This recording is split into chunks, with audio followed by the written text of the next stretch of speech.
Yo, yo, yo, yo, aka Batman in the Kitchen, Dan Soy. I want to show you a quick smoky cilantro sauce that you can use for almost any tacos with steak and with a lot of stuff, with a lot of other foods, I mean. With this recipe, it's best to make a big batch of it and keep it in your refrigerator for like a week. But in order to do this, we have the cilantro, a quarter cup, measuring cup. We got this for the smokiness. We just want to use the sauce. I don't have fresh lime, but I have this organic lime juice that's really good, and I have sour cream. So the thing you're gonna want to start with is take the sour cream and make up a quarter. Put in a quarter of sour cream in there, and then we'll put it in the mixing bowl. And then we'll add some of the smoky taste, and then we'll add the other stuff and mix it. Alright, so we have that quarter cup of sour cream. You're going to want to put that in the mixing bowl. And once you have all that scooped out, then we'll use about a half a teaspoon of smoky adobo. And you can add more or subtract some of it to make it to your taste, because this is definitely going to be smoky.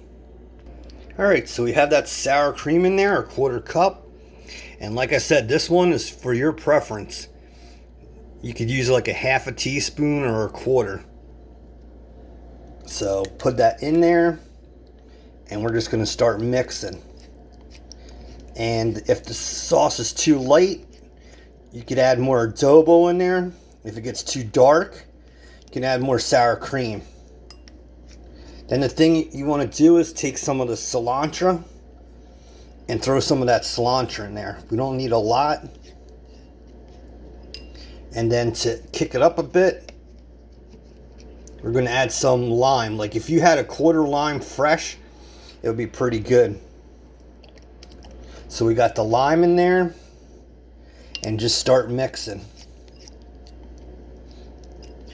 It doesn't take long to make this, and you can double the amounts that I gave you or triple them, and then keep this in there. But look at the nice color to this. So let me stir this and we'll be back. Alright YouTube, so there's your cilantro smoky sauce. You can make batches of this up, keep it in your refrigerator in a container, and you could use it to dip fries in, put it on tacos, put it over top of steak. And you basically take that adobo, the sauce, and just use that to adjust the taste. So thanks for coming here for a quick tip. And this could be a go-to sauce for many things. Just remember, it's going to be smoky. Peace. Love you. Bye-bye.